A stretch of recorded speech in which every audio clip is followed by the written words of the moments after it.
তুমি এখানে কি করতেছো? আমাদের গ্রামে বড় একটা গরিলা এসেছে, তাড়াতাড়ি চলো, না হলে শেষ করে দিবে। আমাদের গ্রামের ক্ষতি করবে এমন কারো সাহস হয় নাই। দাঁড়াও গরিলা, আমি আসতেছি। কিরে গেরিলা, তুই আমাদের গ্রামে কি করিস? বেশি করলে তোকে একদম শেষ করে দেব। চলে যা। দেখো হাল্ক, আমি তোমাদের কিছু করব না। একটা ড্রাগন আমার বাচ্চাটাকে তুলে তার গুহায় নিয়ে গেছে। গরিলা, তুমি কোনো চিন্তা করো না, আমি তোমার বাচ্চাকে ফিরিয়ে নিয়ে আসব। আমি গেলাম। বন্ধুরা, আমি চললাম গরিলার বাচ্চাকে উদ্ধার করতে। তোমাদের কি মনে হয় আমি কি পারবো বাচ্চাটাকে নিয়ে আসতে? কমেন্টস করে দাও। আরে, এটাই তো ড্রাগনের গুহা মনে হচ্ছে। ভিতরে গিয়ে দেখি কোথায় আছে।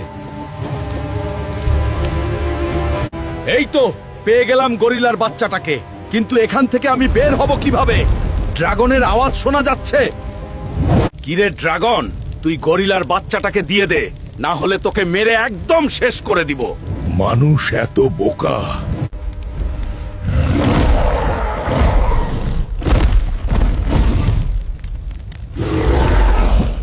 সেনাপতি, তোমরা কে কোথায় আছো? এই লোকটাকে জেলখানায় আবদ্ধ করো। একে এখন মারবো না। আরে, এখানে এসো তো, আমি মহা বিপদে পড়ে গেলাম। এখন এখান থেকে কিভাবে বের হব? বন্ধুরা, হেল্প করো আমাকে।